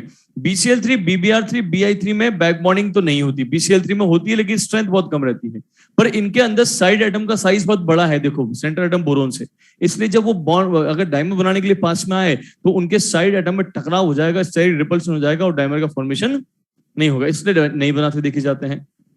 NO और ClO2 ये दोनों भी डायमर का फॉर्मेशन नहीं करते हैं, क्योंकि इनके अंदर जो अनपेड इलेक्ट्रॉन है ये वाला, ये 3 इलेक्ट्रॉन बॉन्ड बनाने में चला जाता है। ये once upon a time in online वाली बात है, ऑनलाइन के अंदर बताया हुआ है, ये 3 electron bond formation, NO, ClO2 और O2- 3 एग्जाम्पल बताए थे, उसमें ये दोनों थे। 3 इलेक्ट्रॉन बॉन्ड फॉर्मेशन में ये अनपेड इलेक्ट्रॉन जिससे हम डायमर बनाने की उम्मीद करते हैं वो चला जाता है, इसलिए वो डायमर का फॉर्मेशन नहीं कर पाता है। अभी समझाता हूं कैसे, है ना। एल एक मॉलिक्यूल और होता है, यहां लिख रहा हूं मैं इसको, AlF3, ये भी डायमर का फॉर्मेशन नहीं करता, क्योंकि ये मॉलिक्यूल कैसा है, आयनिक, कैसा कंपाउंड है ये, आयनिक कंपाउंड है। अगर एग्जिस्ट करेगा तो Al+3 और 3F- की फॉर्म में एग्जिस्ट करेगा, और इन दोनों में ऑक्टेट पहले से ही कंप्लीट है, तो आयनिक कंपाउंड है, इसलिए ये भी डायमर का फॉर्मेशन नहीं करता है। ये यहाँ इसके साथ ही लिख लेना, उधर साइड में लिखा हुआ है, साथ पे लिख लेना। अब एक क्वेश्चन पूछते हैं, पहले ये क्वेश्चन समझते हैं, उसके बाद में इस पे वापस आते हैं। देखो, in which of the following molecules vacant orbital is not involved in dimer formation, कौन सा ऐसा डायमर है यहाँ पे जिसमें वेकेंट ऑर्बिटल का इन्वॉल्वमेंट नहीं आया है उनको बनाने में। तो B2H6 में तो हम देख करके आए हैं, है ना, वो खाली डब्बा ही है जो मिक्स हो गया था, याद है, इसमें तो आ रहा है। Al2CH में अभी हमने देखा है, वो लोन पे लिया था डब्बे के अंदर, है ना। BCl2 तो बना हुआ है, ये रहा लोन पे डब्बे में ले रहा है, इसका मतलब डब्बा इन्वॉल्वमेंट है इन तीनों के अंदर, इसके अंदर नहीं है बेटा, आंसर यही है। क्यों, क्योंकि Cl2O6 एक्चुअल में डायमर किसका है, ये डायमर है ClO3 का, किसका, डायमर ऑफ ClO3, ClO3 का डायमर है ये। कैसा होता है ClO3 मॉलिक्यूल, ऐसा डबल बॉन्ड यहाँ, डबल बॉन्ड यहाँ, डबल बॉन्ड यहाँ, और एक इलेक्ट्रॉन बच जाता है रेडिकल के रूप में, ये रेडिकल है यहाँ पे। ऑड इलेक्ट्रॉन स्पीशीज है, कैसी है, ऑड इलेक्ट्रॉन स्पीशीज, और ऐसा ही एक ClO3 मॉलिक्यूल अगर पास में आ जाए, ये रहा, ये रहा, तो ये दोनों अनपेड इलेक्ट्रॉन रखने वाले मॉलिक्यूल्स जो हैं, ये दोनों अनपेड इलेक्ट्रॉन्स की शेयरिंग कर लेते हैं, क्या कर लेते हैं, शेयरिंग, और शेयरिंग करने के बाद में बन जाता है इनका डायमर, क्या बन गया, डायमर, जुड़ गए दोनों आपस में, दो का जुड़ना क्या कहलाता है, डायमर बनाना, समझ में आ रहा है। तो ये दोनों इलेक्ट्रॉन्स ने क्या करा, अपने इलेक्ट्रॉन्स की शेयरिंग करके बॉन्ड बना लिया Cl2O6। तो ये सब मॉलिक्यूल है जिसमें वेकेंट ऑर्बिटल काम नहीं आया है। कौन सा ऑर्बिटल काम आया है, ऐसा ऑर्बिटल जिसमें अनपेड इलेक्ट्रॉन रखा हुआ था, वेकेंट तो नहीं था, इसका मतलब डायमर बनाने में इसमें वेकेंट ऑर्बिटल का यूज नहीं आया। अगर ऐसे मॉलिक्यूल्स हो जिसमें अनपेड इलेक्ट्रॉन होते हैं तो वो अनपेड इलेक्ट्रॉन आपस में शेयर करके डायमर बना लेते हैं। बहुत सारे ऐसे मॉलिक्यूल्स नेचर में एग्जिस्ट करते हैं, NO2 बनाता है ये काम, ClO3 करता है ये काम, है ना। पर यही उम्मीद हम अगर NO से और ClO2 से करें तो नहीं हो सकता, क्योंकि NO में जो इलेक्ट्रॉन अनपेड था या ClO2 में जो इलेक्ट्रॉन अनपेड था, वो उसी में दोनों बॉन्ड के बीच में कहीं एक जगह चला जाता है, दो इलेक्ट्रॉन्स के बीच में। यहां पर भी सेम, कोई दो इलेक्ट्रॉन्स के बीच में वो इलेक्ट्रॉन आ जाता है, कहां आता है, कैसे आता है, इसके बारे में कोई पर्टिकुलर डेटा आज तक अवेलेबल नहीं है, बस देखा गया दो इलेक्ट्रॉन्स के बीच में एक और इलेक्ट्रॉन फंस गया, इसलिए इस बॉन्ड को क्या कहा गया, 3 इलेक्ट्रॉन का बॉन्ड, क्या बोलते हैं इसको, 3 इलेक्ट्रॉन बॉन्ड, क्या बोला, 3 इलेक्ट्रॉन बॉन्ड, दो सेंटर्स के बीच में, दो एटम्स के बीच में 3 इलेक्ट्रॉन का बॉन्ड बोलते हैं, इसको 2 सेंटर्ड 3 इलेक्ट्रॉन बॉन्ड है। कौन सा ये, 2 सेंटर्ड 3 इलेक्ट्रॉन, अभी तक पढ़ रहे थे 3 सेंटर्ड 2 इलेक्ट्रॉन, ये 2 सेंटर्ड 3 इलेक्ट्रॉन बॉन्ड है, उल्टा है उसका, आई बात समझ में। तो वो इलेक्ट्रॉन चला गया बॉन्ड फॉर्मेशन में, इसलिए कहीं ना कि वो डायमर का फॉर्मेशन नहीं कर पाता, लिखा हुआ है due to 3 electron bond formation by unpaid electron, वो डायमर का फॉर्मेशन नहीं कर पाता है। इतना उतारो, फिर उसके बाद में देखते हैं फटाफट।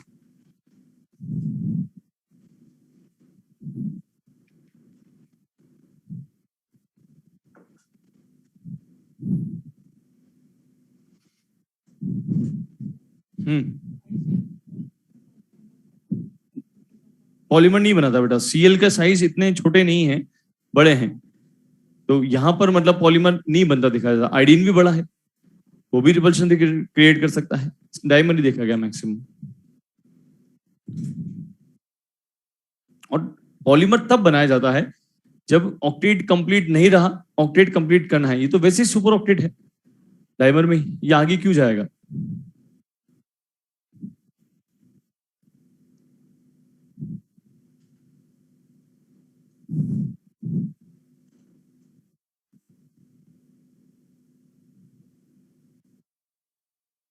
साइड एटम, एस ए मतलब side atom, S A side atom है बेटा, लार्ज के बाद में ये एस ए है।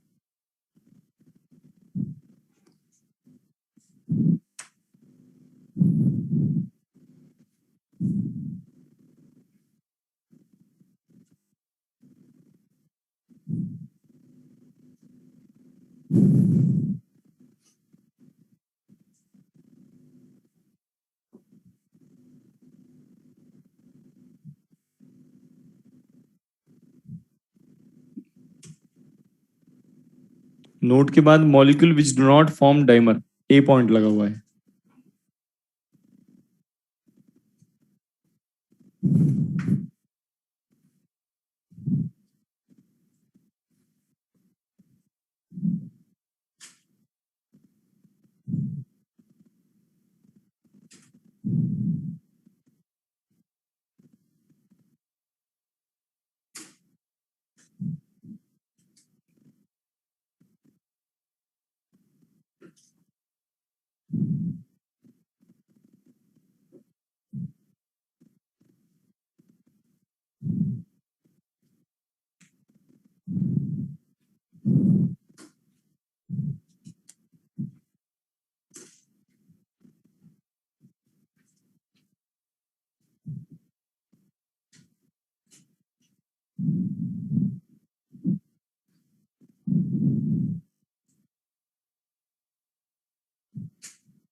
L two C L six, बिल्कुल बी ऑप्शन।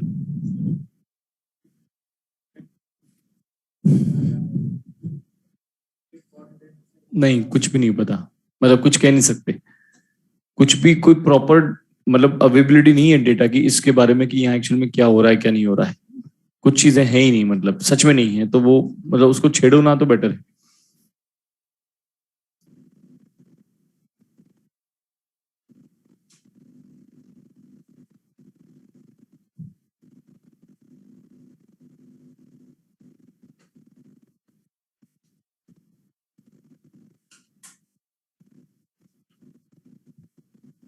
डन,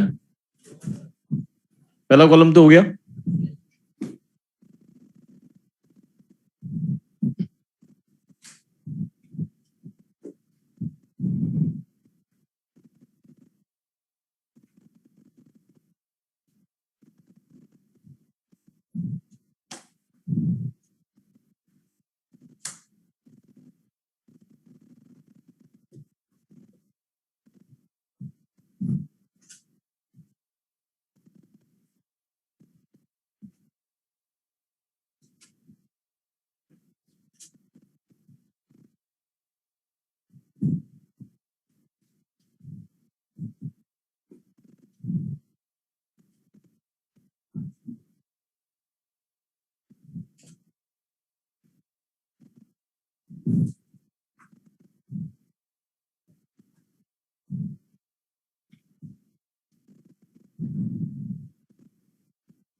हटा दूं? हाँ लिख लो, ये वाला तो लिख लो, बस यहाँ थोड़ा गैप छोड़ देना, स्ट्रक्चर बनेगा एक आध का एग्जाम्पल्स के बाद।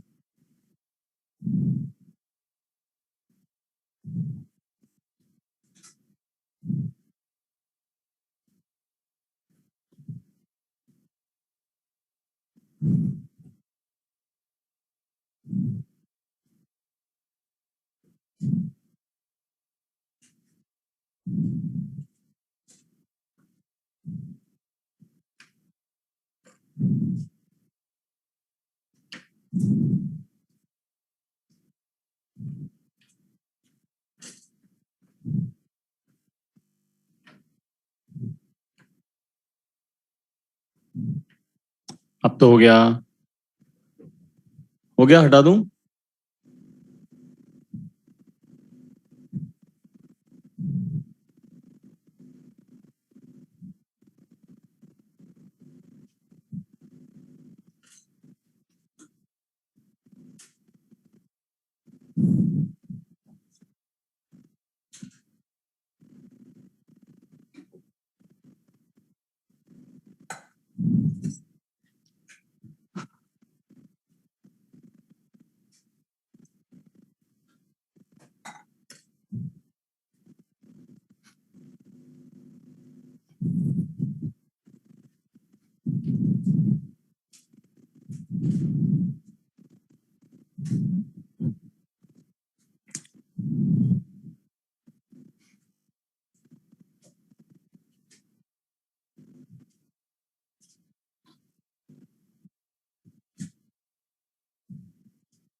नहीं नहीं, बस ये लास्ट है, 10 मिनट और।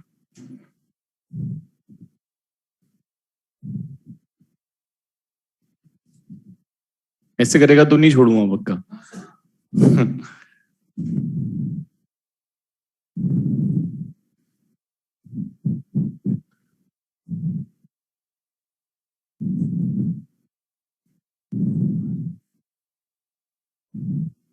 चलो मुड़ में देखो तो ध्यान से, देखो बोर्ड पे देखो, एक अब छोड़ दो, 2 मिनट छोड़ दो बिल्कुल। ऑक्सीएसिड्स की बात करें, नया टॉपिक है, अच्छा टॉपिक है, आगे बहुत काम आएगा। ऑक्सीएसिड्स की बात करें अपन यहाँ पे, कौन से कंपाउंड ऑक्सीएसिड्स होते हैं? पहले तो समझो एसिड का मतलब क्या, जो H प्लस देते हैं, तो उनके ऊपर क्या बोलते हैं? एसिड बोलते हैं। ऑक्सीएसिड वो कंपाउंड होते हैं जो H प्लस तो दे रहे हैं लेकिन O से जुड़ा हुआ, किससे? O से जुड़ा हुआ, बॉन्डेड O से, कोवेलेंट बॉन्ड से जुड़ा हुआ जो H है, अगर वो H प्लस के रूप में निकलता है तो उन कंपाउंड्स के ऊपर क्या बोलते हैं? ऑक्सीएसिड्स। क्या बोलते हैं? हाँ, एसिडिक प्रॉपर्टी किसकी होती है? मेटल्स की कि नॉन मेटल्स की? नॉन मेटल्स की। मेटल्स की प्रॉपर्टी कैसी होती है? बेसिक। मेटल के ऑक्साइड हाइड्रोक्साइड कैसे होते हैं? बेसिक होते हैं, सिर्फ एम्फोटेरिक वालों को छोड़ दो। नॉन मेटल के ऑक्साइड हाइड्रोक्साइड हमेशा कैसे होते हैं? एसिडिक ही होते हैं। तो एसिडिक प्रॉपर्टी किसकी हुई? नॉन मेटल्स की। तो ऐसे हर वो कंपाउंड जिसमें कोई नॉन मेटल है और नॉन मेटल से अगर O और H जुड़ा हुआ है, नॉन मेटल से जुड़ा हुआ है OH ग्रुप, हाइड्रोक्साइड ग्रुप, तो उसको क्या बोलेंगे? ऑक्सीएसिड। क्या बोलेंगे?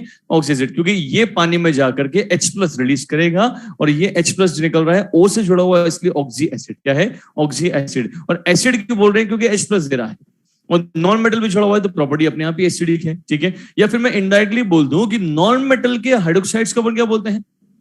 Oxy acids. क्योंकि नॉन मेटल से अगर OH ग्रुप जुड़ने का मतलब क्या है? उसका हाइड्रोक्साइड है वो।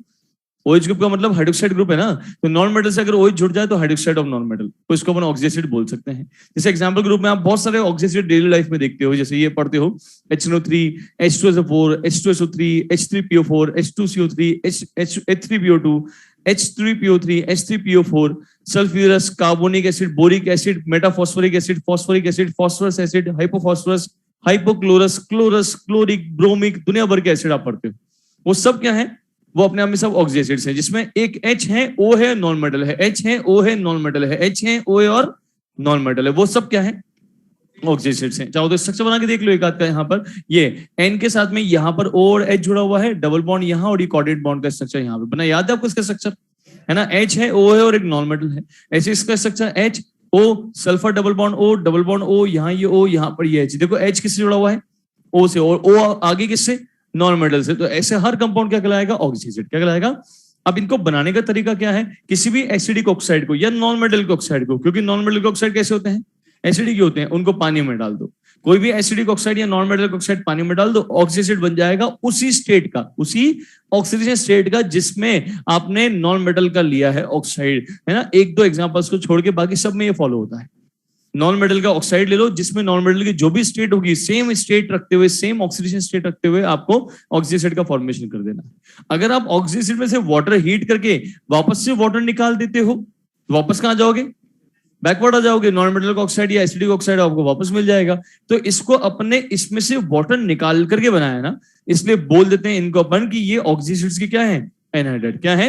एनहाइड्राइड भी हैं ये ऑक्सी एसिड्स के, क्योंकि ऑक्सी एसिड से वापस वाटर निकाल करके आप एसिडिक ऑक्साइड को ऑब्टेन कर सकते हो। कुछ एग्जांपल्स देख लो। एसिडिक ऑक्साइड यहाँ पे रिएक्शंस कैसे करते हैं? सेम स्टेट रखते हुए प्रोडक्ट बनाएंगे अपन। यहाँ पे बताओ, कार्बन की स्टेट यहाँ पे क्या? +4। यहाँ पे सल्फर की स्टेट +4, यहाँ सल्फर की स्टेट +6, यहाँ बोरोन की स्टेट +3, यहाँ एमएन की स्टेट +7, यहाँ फॉस्फोरस की स्टेट +3, यहाँ फॉस्फोरस की स्टेट +5। स्टेट सेम रखते हो, प्रोडक्ट बनाओ। बताओ, कार्बन की स्टेट +4 है, +4 का ऑक्सी से बनता है बेटा H2CO3। क्या बनता है? H2CO। इसको बोलते हैं कार्बोनिक एसिड। क्या बोलते हैं? ये कार्बोनिक एसिड के नाम से जाना जाता है। अगर मैं बोलता हूँ सल्फर के +4 का, तो ये बनेगा H2SO3। क्या बनेगा?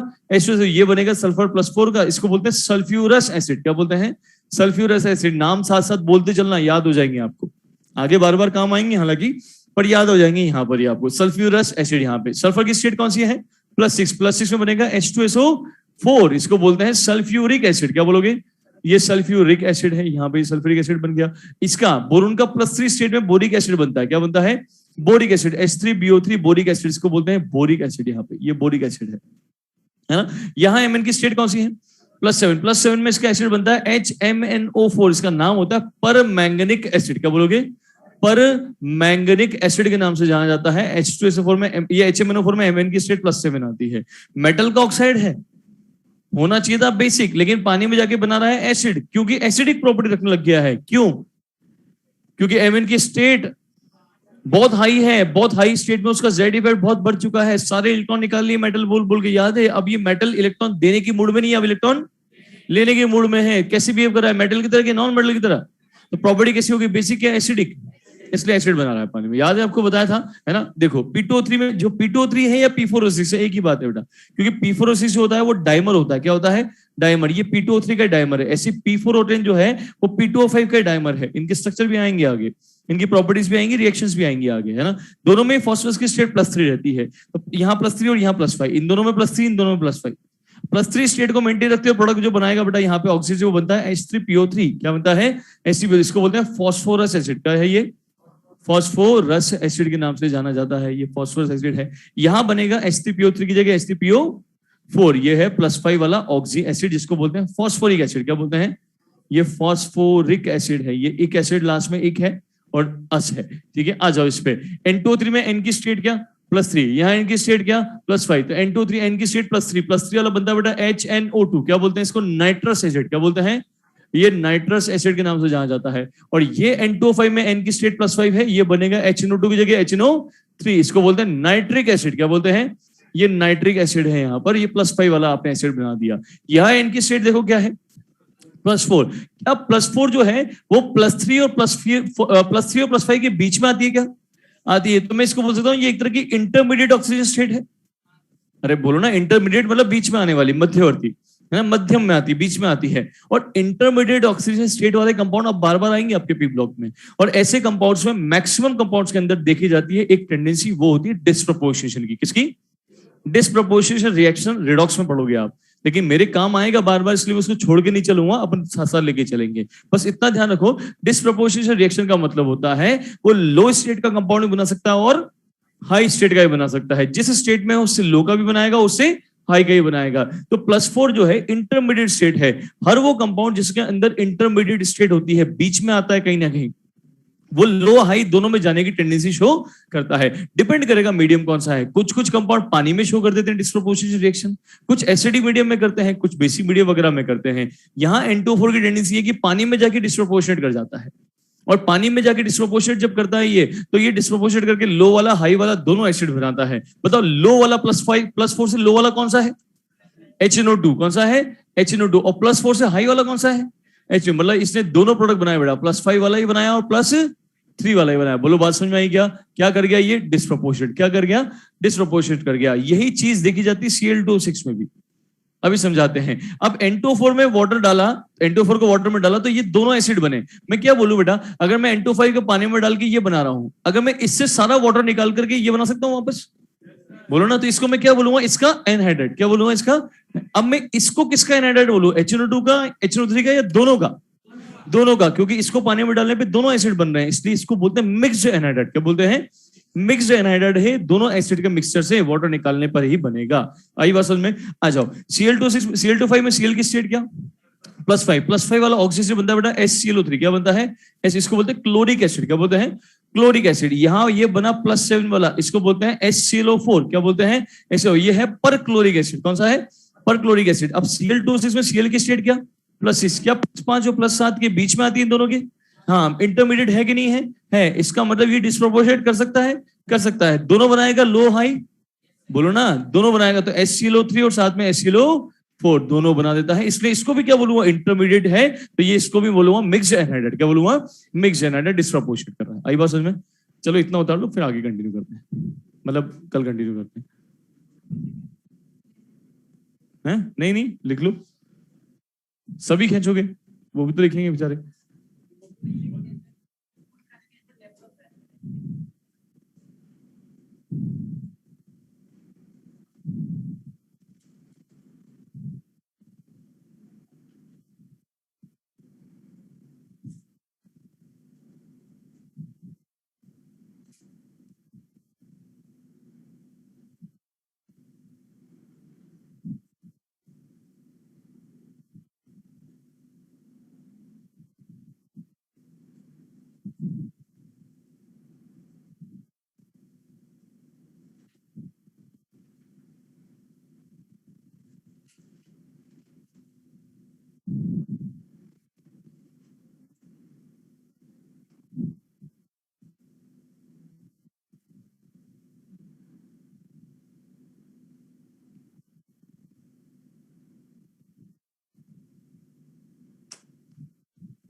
9th में HNO3 नाइट्रिक एसिड।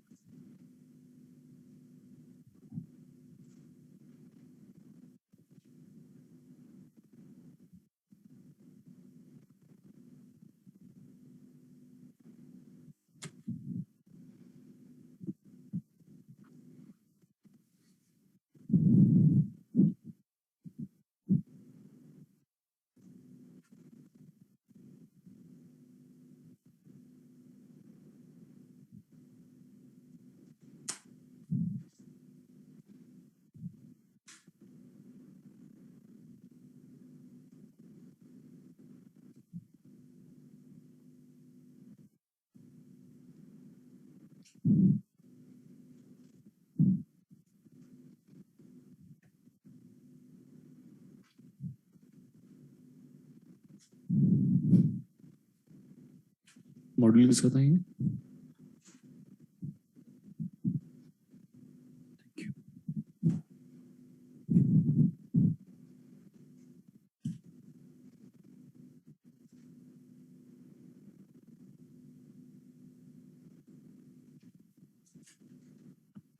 अपनेडिल एक एक ये जो हाइपो पर वाले हैं, ये अभी रुक जाओ, है ना। नेक्स्ट लेक्चर में ये भी कवर हो जाएगा।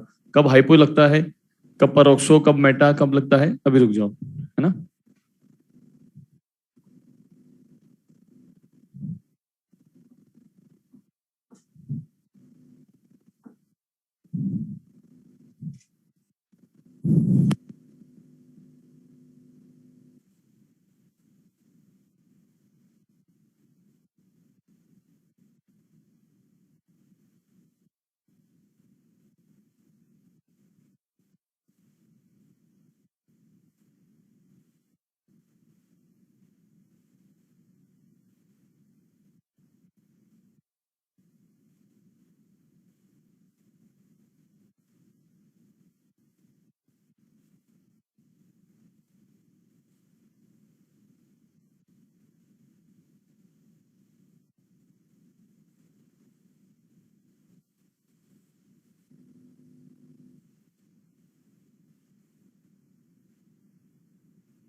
यही 13 रिएक्शंस आगे हाइड्रोलाइसिस में वापस आएंगी।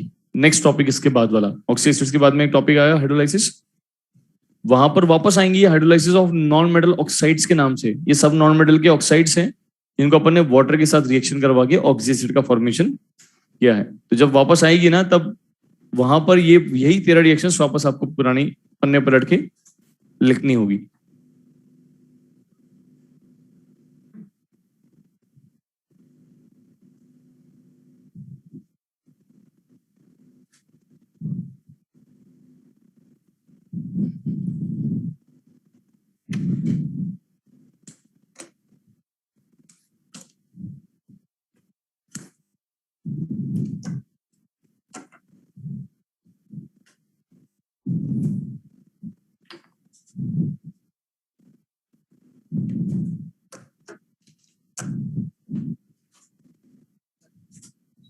रुको, लिखो।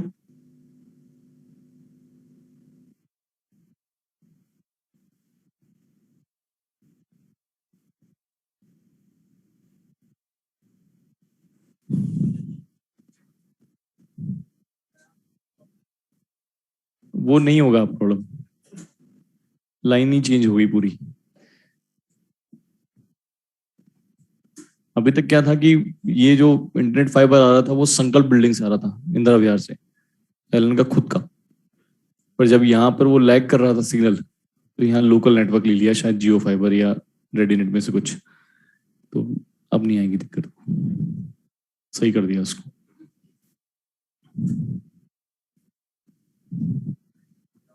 लीव कर सकते हैं, बिल्कुल लिख लिया जिसने, लीव कर सकते हैं आराम से।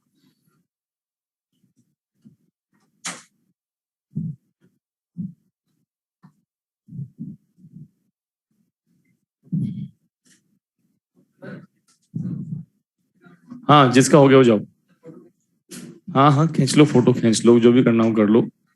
चलो आ जाओ, थैंक यू।